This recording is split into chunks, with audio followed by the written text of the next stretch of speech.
नमस्कार, आप देख रहे हैं बिग डिबेट और मैं हूं आपके साथ अनन्या चतुर्वेदी। और रुक करेंगे आज के मुद्दे का, जहां विपक्षी दलों और भाजपा के बीच आरोप प्रत्यारोप का दौर जारी है। मुख्य चुनाव आयुक्त ज्ञानेश कुमार के बयान पर विपक्षी दलों ने कड़ी प्रतिक्रिया दी है, जबकि भाजपा सांसद संबित पात्रा ने राहुल गांधी और तेजस्वी यादव की वोटर अधिकार यात्रा पर हमला बोल दिया।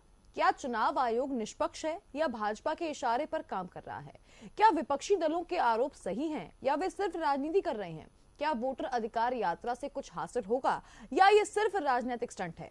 आज चर्चा इसी मुद्दे पर, लेकिन उसके पहले सुन लेते हैं कि किसने क्या कहा।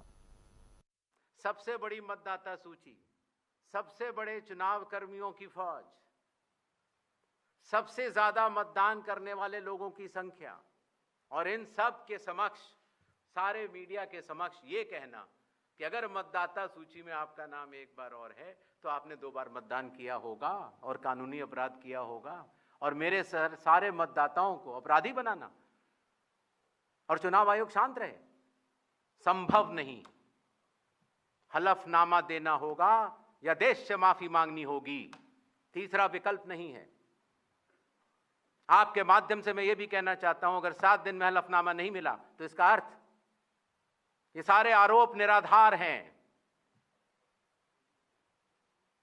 और हमारे मतदाताओं को यह कहना कि वो फर्जी हैं, इसके ऊपर जो भी इस बात को बोल रहा है उसको माफी मांगनी चाहिए। इलेक्शन कमीशन ने मुझसे एफिडेविट मांगा और किसी से एफिडेविट नहीं मांगा। कुछ दिन पहले बीजेपी के लोग प्रेस कॉन्फ्रेंस करते हैं, उनसे कोई एफिडेविट नहीं मांगा, मुझसे एफिडेविट मांगा। कहते हैं कि आप एफिडेविट दो कि आपने जो हमें कहा, आपने जो डेटा रखा है वो सही है। उन्हीं का डेटा है, उन्हीं के आंकड़े हैं, मुझसे एफिडेविट मांग रहे हैं। आखिरकार ये कांग्रेस पार्टी और विपक्ष के लोग, उनकी हताशा की सीमा इस कदर बढ़ गई है कि हमेशा चोर चोर चोर चोर चोर चोर करते रहते। अब जब देखिए राफेल के समय चौकीदार चोर, अब देखिए तो वोट की चोरी। ये स्वाभाविक है, जिसके स्वभाव में जो होता है उन शब्दों का प्रयोग वो बार बार करता है। आप देखिए 2 लड़के, उत्तर प्रदेश में भी 2 लड़के थे, यहां और 2 लड़के हैं बिहार में। 2 लड़के ये जेल यात्रा, बेल यात्रा सब कुछ करने के बाद अब कौन सी यात्रा कर रहे हैं पता नहीं, चोरी की यात्रा। कुछ नहीं होने वाला है, कुछ नहीं होने वाला है। जनता जनार्दन है, सब कुछ जानती है। एक चारा चोर और दूसरा पूरे भारत के सब पदार्थों की चोरी करने वाले परिवार, ये मिलकर के संवैधानिक संस्थाओं को जो चोर घोषित करने का काम कर रहे हैं, ये आपत्तिजनक है। देखिए, ये तो चोर की दाढ़ी में तिनका उन्होंने खुद ही तय कर दिया। ना वे हलफनामा देना चाहते, ना वे माफी मांगना चाहते, क्योंकि उनको भी मालूम है कि कुतर्कों के आधार पर ये सिर्फ इस देश को, लोकतंत्र को बदनाम करने की साजिश है जो चलेगी नहीं। बीजेपी के सांसद है भाजपा के जनार्दन मिश्रा, उन्होंने कहा है कि मैंने खुद ने एक एक घर में हजार वोट सत्यापित किए हैं। उनका वीडियो मैंने ट्वीट किया है। तो इसका मतलब क्या है? बीजेपी के जो मंत्री हैं, अपने क्रिकेटर, क्या नाम है उनका, अनुराग ठाकुर, उन्होंने कहा कि वहां रायबरेली में वोट बड़े हुए मिले। मतलब इसका मतलब चुनाव आयोग का पाप उनने भी बताया। जो राहुल गांधी बात कर रहे हैं, बीजेपी भी घुमा फिरा के वही बात कर रही है, चुनाव आयोग भी घुमा फिरा के वही बात कर रही है। ये कोई राजनीतिक मुद्दा है ही नहीं, ये है लोकतंत्र बचाने का हलफनामा। हमसे मांगने के बजाय वो दे दे हलफनामा चुनाव आयोग, क्या उसके बाद हम गलत निकले तो क्या वो पद छोड़ देंगे? और अब चलते हैं चर्चा की ओर। हमारे साथ कुछ मेहमान जुड़ चुके हैं, उन सबका परिचय करा दें। हमारे साथ अजय धवले जुड़ चुके हैं बीजेपी से, साथ ही हमारे साथ राजेश चौरे जी, वरिष्ठ पत्रकार, और हमारे साथ आनंद जैन जुड़ चुके हैं कांग्रेस से। आप तीनों का ही इस पैनल पर बहुत स्वागत है। सबसे पहला सवाल मेरा आनंद जैन जी आपसे रहेगा। चुनाव आयुक्त की प्रेस कॉन्फ्रेंस के बाद ये साफ कर दिया था उन्होंने कि चुनाव आयोग जो है निष्पक्षता के साथ काम करता है, और साथ ही जो आरोप लग रहे हैं वो निराधार है। अगर ऐसे आरोप लगा रही है कांग्रेस या कोई भी विपक्षी दल लगा रहा है तो वो सबूत के साथ लगाए। सबूत तो चुनाव आयोग की लिस्ट खुद अपने आप में सबूत है। ये राहुल गांधी जी या कांग्रेस पार्टी या विपक्षी दल अपने घर से थोड़ी डाटा लाए। चुनाव आयोग की जो लिस्ट उन्होंने सौंपी थी उसी में उन्होंने गलतियां निकाल के उनको बताई है। तो प्रूफ तो चुनाव आयोग को करना है, और ये उल्टा राहुल गांधी जी से और पार्टियों से हलफनामा मांग रहे, तो ये मतलब जो चोरी कर रहा है वो ईमानदार आदमी से एफिडेविट मांग रहा है कि तुम ईमानदारी से बताओ कि हमने चोरी करी कि नहीं करी। ये कैसा तुकबंदी वाला काम है? लिस्ट किसने जारी करी मैम? चुनाव आयोग ने। जी। उस पर सर्वे किसने किया? राहुल गांधी जी ने। सैंपलिंग किसने किया? राहुल गांधी जी ने। उसके बाद अनुराग ठाकुर जी ने उसको सर्टिफाई कर दिया बात को।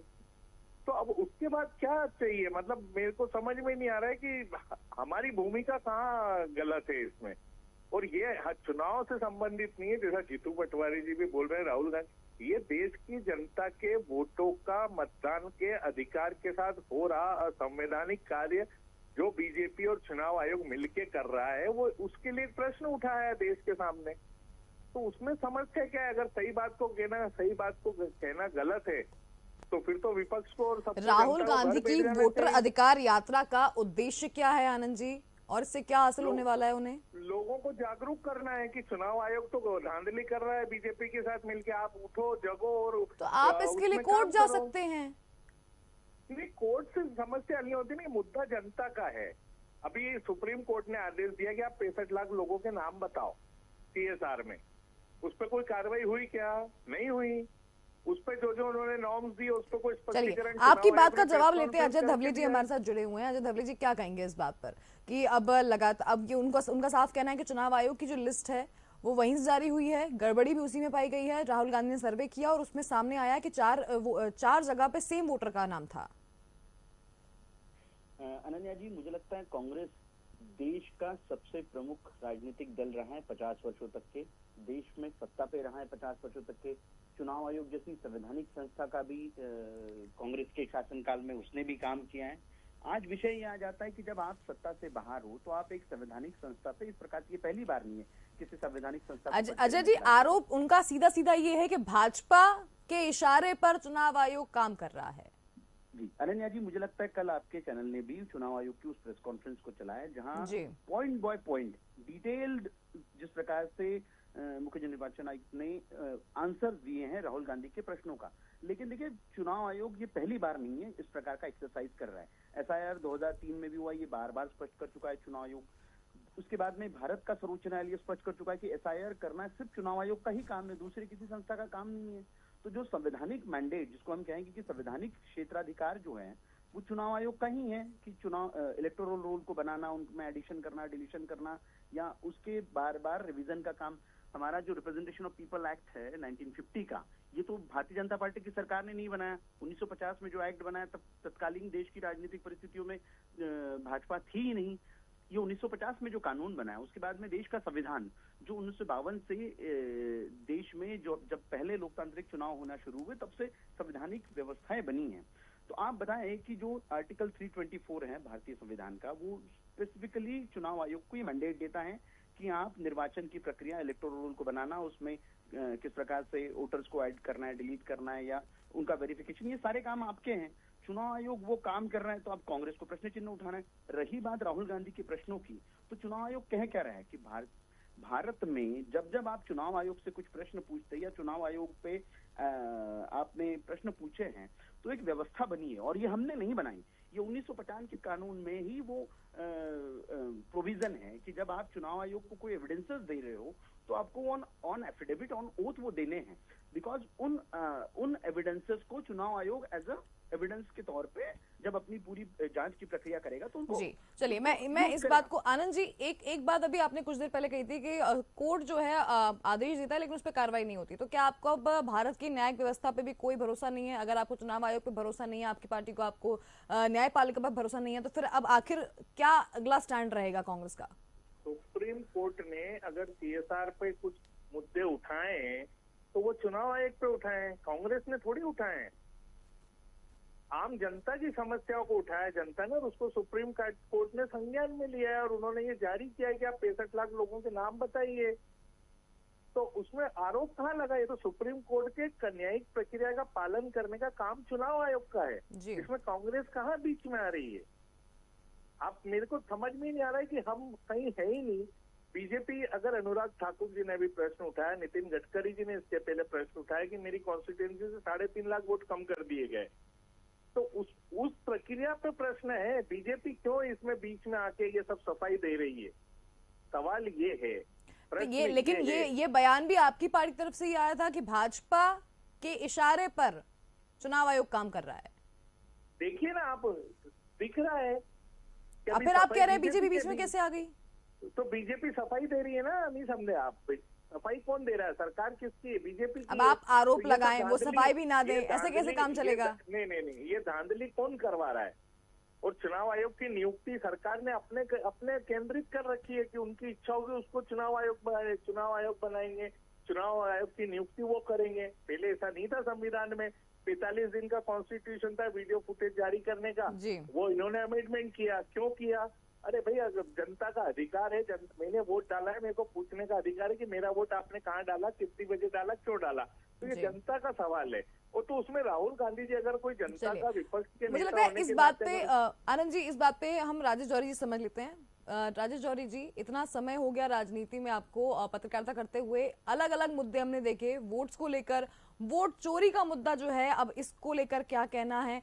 कोर्ट का आदेश हो, चाहे चुनाव आयोग की बात हो, चाहे वो यहाँ पर विपक्ष के स्टैंड की बात हो, चाहे भाजपा की इस पर सफाई देने की बात हो, क्या लगता है कि ये मुद्दा कहाँ लेकर जा रहा है और क्या ये सही भी है जिस पे बहस चल रही है?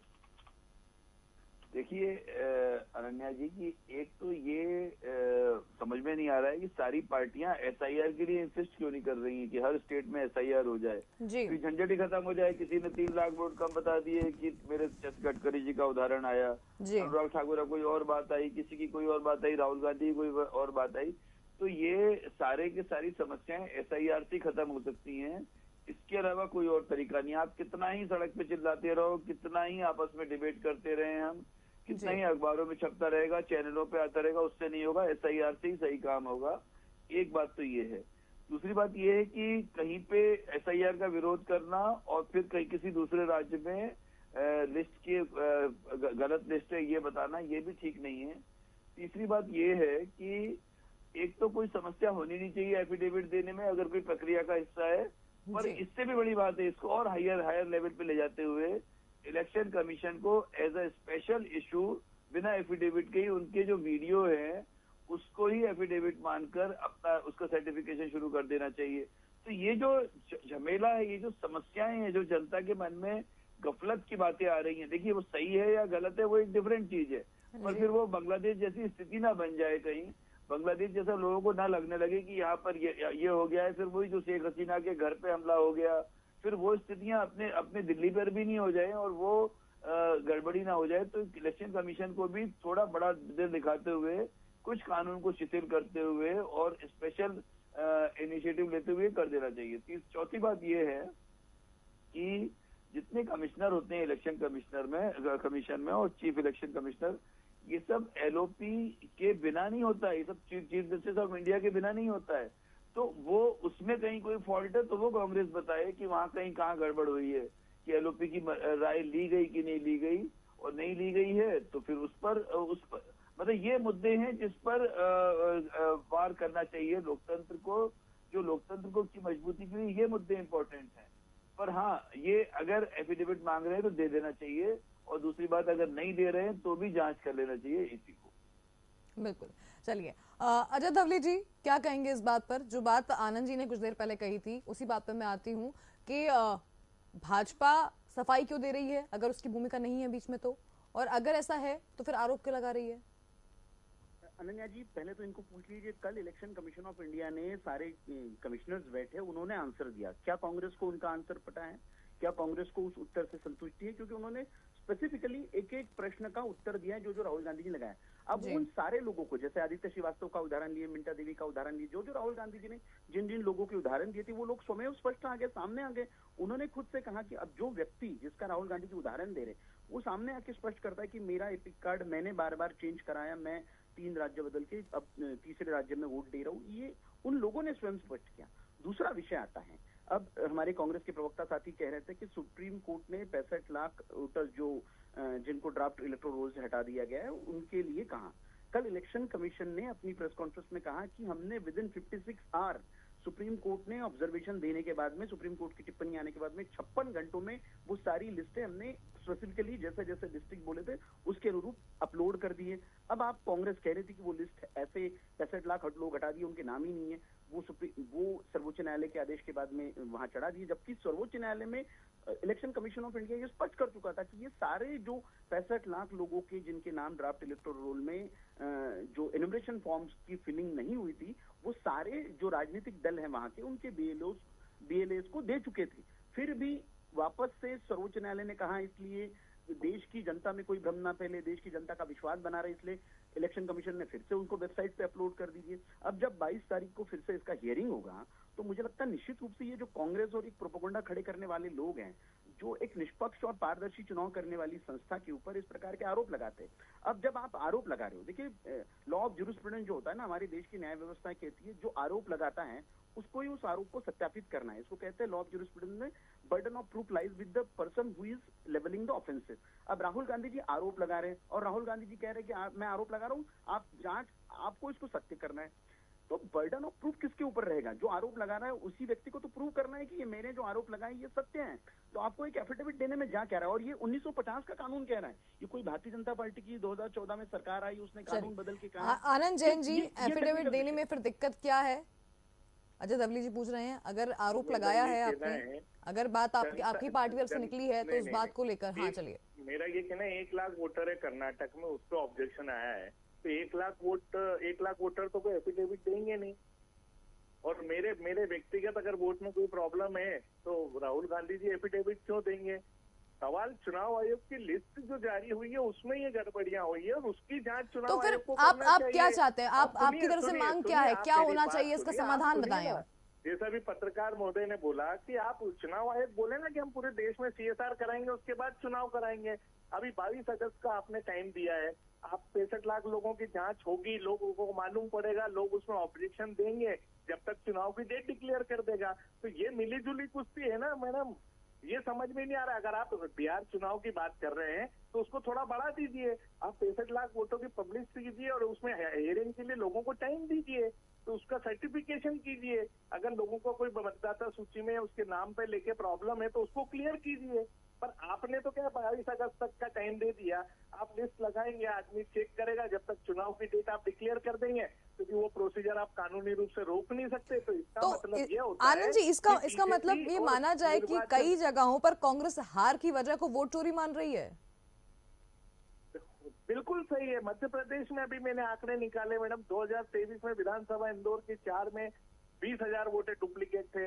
अभी हमारे मध्य प्रदेश अध्यक्ष राऊ विधानसभा में 6 जनवरी 2025 का डाटा भी हमने सर्वे में निकाला। आपको आंकड़े चाहिए तो मैं आपको प्रस्तुत करूंगा। 20,142 वोट उसमें डुप्लीकेट है, उस पर कोई संज्ञान लिया क्या? इसका मतलब सर्वे ठीक से नहीं हुआ है और बीजेपी ने अपने लोगों को ओबलाइज करके डुप्लीकेट वोटर्स बना के डुप्लीकेट वोटर किया है। इन्होंने महाराष्ट्र में ये किया है, अभी बिहार का आंकड़ा है, मध्य प्रदेश का आंकड़ा हमारे पास है। तो ये चुनाव वोटों की चोरी करके ही तो सरकार बन रही है। यही तो राहुल गांधी जी और विपक्ष के 300 सांसद कह रहे हैं मैडम। 542 में से जो भी सांसद है, दवली जी, चोरी के वोट से भाजपा की सरकार बन रही है बार बार। मुझे उत्तर देने देंगे। पहला तो मेरे कांग्रेस के प्रवक्ता साथी यदि सर्वोच्च न्यायालय में विश्वास रखते हैं, देश की न्याय व्यवस्था में विश्वास रखते हैं, तो ये उन प्रश्नों का उत्तर दे दे जो कल इलेक्शन कमीशन ऑफ इंडिया ने इनसे पूछे हैं कि आप, उन्होंने स्पेसिफिकली कहा, मैं ये कह रहा हूँ कि उस आपको भारतीय जनता पार्टी पे विश्वास नहीं है, आपको हमारी प्रेस कॉन्फ्रेंस पे विश्वास नहीं है, जिन आप इलेक्टोर्स की बात कर रहे हैं, जिनके नाम कटे हैं, आपके अभी तक के आप बताइए कि जिन 65 लाख लोगों के ऊपर कांग्रेस के जितने बूथ लेवल के एजेंट बिहार में हैं, कितने लोगों ने ऑब्जेक्शन फाइल किए हैं? चाहे आरजेडी के कितने लोगों ने ऑब्जेक्शन फाइल किए? ये कह रहे हैं कि मध्य प्रदेश के राऊ विधानसभा का उदाहरण दे रहे हैं, इंदौर 4 का उदाहरण दीजिए। इनको पूछिए कि जो एक स्पेसिफिक टाइम फ्रेम होता है रिट पिटीशन फाइल करने का, इलेक्शन रिट पिटीशन, ये उच्च न्यायालय में फाइल हो सकती है। तो कांग्रेस के किस व्यक्ति ने जो इस बात से विचलित हुआ था कि मध्य प्रदेश के इंदौर 4 में इस प्रकार की चुनाव में धांधली हुई है, उसने चुनाव याचिका लगाई है? क्या जीतू पटवारी जी, आप राऊ का उदाहरण दे रहे हो, उन्होंने चुनाव याचिका लगाई?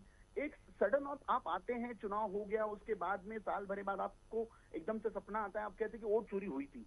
तो ये देखिए, देश आज जाग चुका है। आपके संवैधानिक अधिकारों का आपने तब इस्तेमाल नहीं किया, लेकिन आज यदि आप प्रश्न चिन्ह खड़ा कर रहे हैं तो मुझे लगता है ये लोकतंत्र के साथ में बेईमानी है।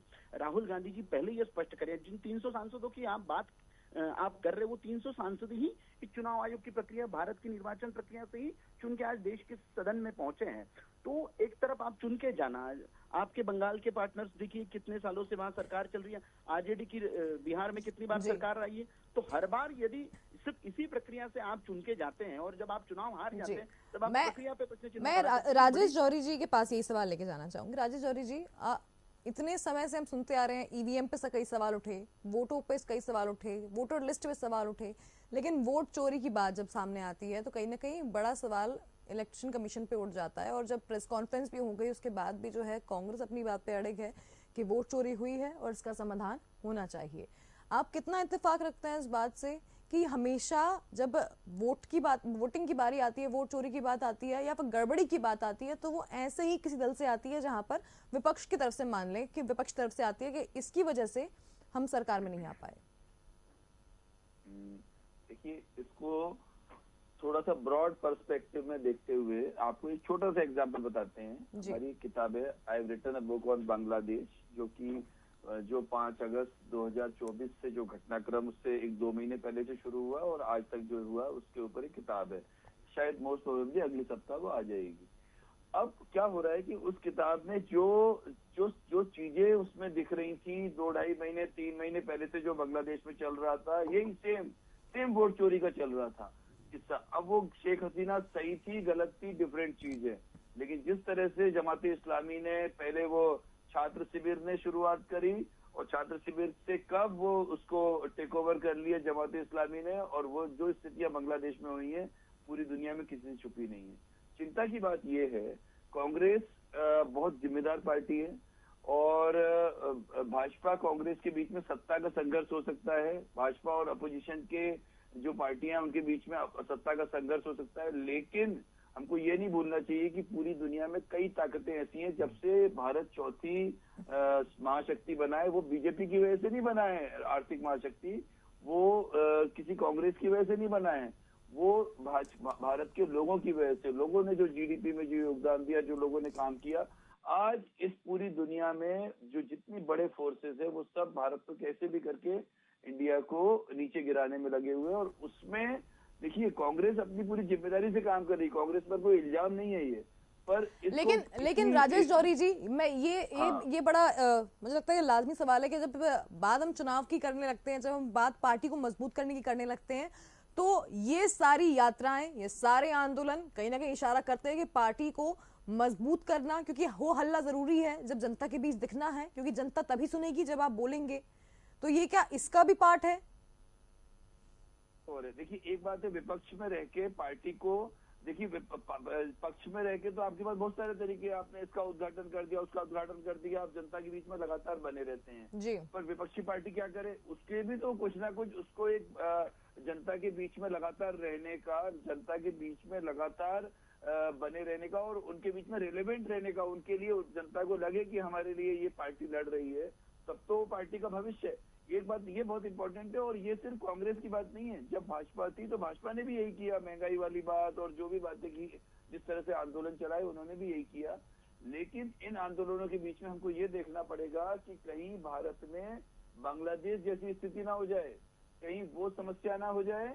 और इससे बढ़ के एक बात ये है कि पार्टियां तो आती जाती रहेंगी, कांग्रेस और भाजपा रहे नहीं रहे, एक आम जनता को फर्क नहीं पड़ता है किसी भी पार्टी से, लेकिन कल को ये देश खतरे में नहीं पड़ जाए। क्योंकि देखिए एक बार ये आंदोलन अगर गलत रास्ते पे गलती से भी किसी और ने टेक ओवर कर लिया या गलत लोग इसमें घुस गए, जैसा किसान आंदोलन में हमने देखा, जैसा शाहीन बाग के आंदोलन में हमने देखा कि कर तो कुछ और रहे थे और हो कुछ और गया कई मुद्दों पर। जैसे अचानक उनने पुलिस को मारना शुरू किया, अचानक लोगों को मारना शुरू किया, लाल किले पे चढ़ गए, झंडा उतार दिया, ये सब चीजें अगर गलती से हो जाती है तो उसका जिम्मेदार कौन होगा, ये समझना पड़ेगा कांग्रेस और भाजपा को। आपस की लड़ाई तो आप लड़ते रहेंगे, जब लड़ना हो तब लड़ते रहें जी।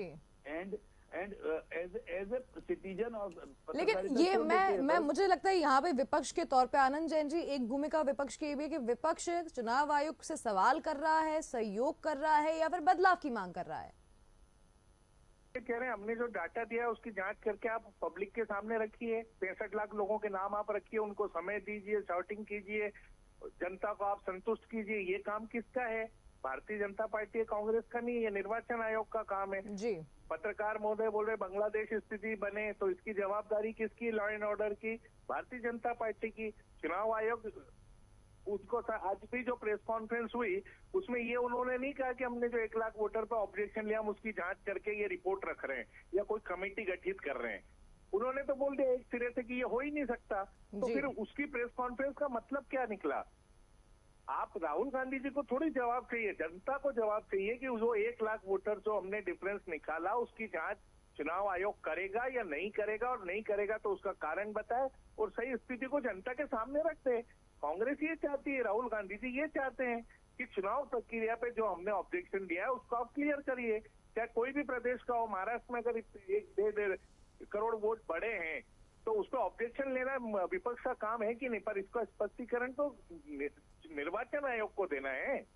देश की व्यवस्थाओं को संभालने का काम भारतीय जनता पार्टी का है, तो उसमें वो जवाबदारी तो निभा नहीं रहे निर्वाचन आयोग। अभी भी प्रेस कॉन्फ्रेंस उन्होंने एक भी प्रश्न का जवाब पत्रकारों को ठीक से नहीं दिया। लाइव प्रेस कॉन्फ्रेंस देखी सबने।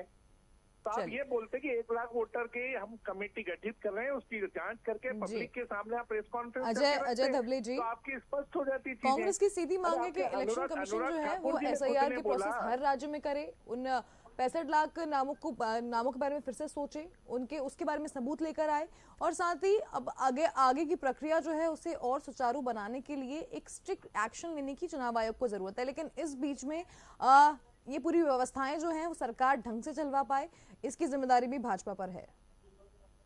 देखिए अनन्या जी, मुझे लगता है यही तो भारतीय जनता पार्टी और यही तो हमारी सरकार हमेशा से कहती रही है कि चुनाव आयोग एक निष्पक्ष संस्था है। उसने कहा था कि हमने जैसे बिहार में SIR किया है, तो आप देखेंगे कुछ दिनों पहले ही इलेक्शन कमीशन ऑफ इंडिया का एक प्रेस रिलीज आया था कि एक सिस्टमैटिक वे से पूरे देश में जो हमारा स्पेशल इंटेंसिव रिवीजन है SIR का जो पूरा का पूरा प्रोग्राम है वो कंडक्ट करेंगे।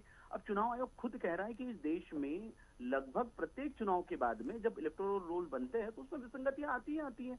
कोई व्यक्ति कहीं होता है, वो अगर वो पलायन कर जाता है, वो कहीं चला जाता है, दूसरे राज्य में चला जाता है, तो निश्चित रूप से वहां पे उसका वोट रहता है, अन्य राज्य में जाता है। तो SIR की प्रक्रिया इसलिए, और जब सुप्रीम कोर्ट कह चुका है कि SIR election commission of India का काम है, तो अब आप कांग्रेस कह रही है कि SIR पे हमें विश्वास है, तो निश्चित रूप से हम भी तो यही कह रहे हैं, इलेक्शन कमीशन ऑफ इंडिया भी यही कह रहा है कि पूरे देश में एक पीरियोडिकल SIR की आवश्यकता है, वो SIR होगा। और निश्चित रूप से ये जितनी चुनाव हमारी इलेक्टोरल रोल की विसंगतियां हैं, इन सारी विसंगतियों को दूर किया जाएगा। अब आप चुनाव आयोग पे, देश की संवैधानिक संस्था पे, देश की न्याय व्यवस्था पे विश्वास रखिए, और यदि कांग्रेस को लगता है कि इस प्रकार का भ्रम फैला के वो चुनाव जीत सकती है, देश की जनता उसके साथ में खड़ी रह सकती है, तो कांग्रेस इस पे विश्वास रखे। चलिए राधे चौधरी जी का अंतिम कमेंट आपसे चाहूंगी, 1 मिनट के अंदर अपनी बात खत्म कीजिएगा कि आपको क्या लगता है कि अब नेक्स्ट स्टेप कांग्रेस, भाजपा और इलेक्शन कमीशन का क्या होना चाहिए? देखिए, होना तो ये चाहिए, ना तो कांग्रेस का कोई स्टेप होना चाहिए, ना भाजपा का कोई स्टेप होना चाहिए, इलेक्शन कमीशन का ही स्टेप होना चाहिए इसमें। और इलेक्शन कमीशन को सारे के सारे, जैसा अभी आनंद जैन साहब बोल रहे हैं, कांग्रेस बोल रही है, जो भी अपोजिशन बोल रही है, एक बार सारी चीजें करके एक व्हाइट पेपर रिलीज कर देना चाहिए। और एक बात और है, फिर कुछ ऐसा भी करना चाहिए कि एकदम से SIR सब सारे पार्टियों को विश्वास में लेकर हर राज्य में SIR शुरू कर देना चाहिए। अभी एकदम से चुनाव कहीं पे भी सर पे नहीं है, तो कम से कम क्या होगा कि जब बिहार में आपने किया, बाकी जगहों पर भी हो जाएगा। ये राहु का 4 नंबर विधानसभा जो है, जैसा जैन साहब ने बताया, तो उसकी भी जब पूरे प्रदेश में होगा तो वहां का भी हो जाएगा। और उसमें हमारे आपके जैसे जितने भी लोग हैं, सारे लोग साथ देंगे। जो भी सिटीजन है अपने अपने बताएंगे कि भाई ये वोट मेरा घर यहाँ था, अब यहाँ हो गया। हर आदमी अपना अपना। एक बात देखिए कि डबल वोट होना बहुत बड़ा एक जुर्म भी है। आपको शायद मालूम होगा, जी। किसी व्यक्ति के 2 वोट होते हैं, अगर 2 इलेक्शन कार्ड बनवा लिए हैं तो वो जुर्म है, तो उनके खिलाफ FIR भी होनी चाहिए। जब ऐसे 1000-2000 लोग अंदर जाएंगे तो फिर कोई गड़बड़ करेगा नहीं। और आखिरी बात ये थी कि वोट कितने भी हो जाएं, एक आदमी के 2 जगह वोट हो जाए, लेकिन अगर एक ही दिन चुनाव होना मुझे लगता है यहाँ ये देखने वाली बात होगी कि कांग्रेस जो आंदोलन लेके निकली है वो कितना प्रभावी हो पाता है। इलेक्शन कमीशन कब तक जिसका जवाब, और यानी कि कह सकते हैं भरोसे में लेकर जो है कब तक विपक्षी दल को सेटिस्फाई कर पाती है, जनता को जवाब कब तक दे पाती है। ये तो खैर समय की घटना है, फिलहाल देखना होगा कि आखिर आगे क्या होता है। लेकिन बहुत शुक्रिया डॉक्टर राजेश जौहरी जी आपका, आनंद जैन जी आपका भी, और अजय धबले जी आपका भी। बहुत मजबूती से आप तीनों ने अपनी बात रखी और थैंक यू सो मच इस पैनल पर जुड़ने के लिए। तो बिल्कुल जाहिर सी बात है कि आज जिस तरीके से कांग्रेस मुद्दे को उठा रही है, जो सबूत पेश कर रही है, उसके बाद अब ये आशा है कि चुनाव आयोग इसको लेकर आगे भी स्टेप ले, एक्शन ले, और जिस तरह से लगातार राहुल गांधी और विपक्षी दल मैदान में डटे हुए हैं, देखना ये होगा कि आखिर ये आंदोलन कहां तक लेकर जाता है कांग्रेस को। फिलहाल बिग डिबेट में इतना ही। आप देखते रहिए DNN न्यूज। नमस्कार।